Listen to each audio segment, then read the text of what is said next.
ഇന്ന് തേർഡ് വീക്കിലേക്ക് കയറിയ ബ്രഹ്മയുഗത്തിൻ്റെ ട്രെൻഡ് തുടരുകയാണ്. അങ്ങനെ പറയുന്നത് എന്താണെന്ന് വെച്ചാൽ ഈ ഒരു സിനിമ 2 ആഴ്ച മുന്നേ തിയേറ്ററിലെത്തിയ സിനിമയാണ്.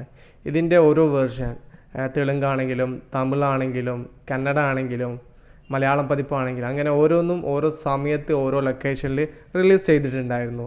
ഇന്ന് ഈ ഒരു ചിത്രം 15ാം ദിവസത്തിലൂടെ കടന്നു പോകുമ്പോഴും UAEയിലും GCCയിലും ഈ ഒരു ചിത്രം ഇന്ന് തമിഴ് വേർഷൻ പ്രദർശനത്തിന് എത്തിയിരിക്കുകയാണ്. നല്ല ഒരു തിയേറ്റർ കൗണ്ട് ആ ഒരു ഏരിയയിൽ ഈ ഒരു ചിത്രത്തിന് നേടാൻ സാധിച്ചിട്ടുണ്ട്. 15ാം ദിവസം ചിത്രത്തിൻ്റെ റണ്ണിങ് എല്ലാം GCCയിൽ ഏകദേശം ഒരാഴ്ചയും കൂടെ ഉണ്ടാകുമെന്ന് പറയാം. തീരാനാവുന്ന സമയത്ത് ഈ ഒരു സിനിമയുടെ തമിഴ് വേർഷൻ റിലീസാവുന്നു.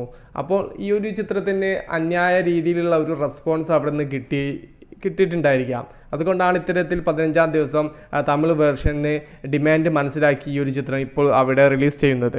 അതുപോലെ മലേഷ്യയിലും ഈ ഒരു ചിത്രത്തിന് റെക്കോർഡ് റിലീസാണ് കിട്ടിയത്. 14 ലൊക്കേഷനിലാണ് മലേഷ്യയിൽ മാത്രമായിട്ട് ഈ ഒരു സിനിമ റിലീസ് ചെയ്തത്.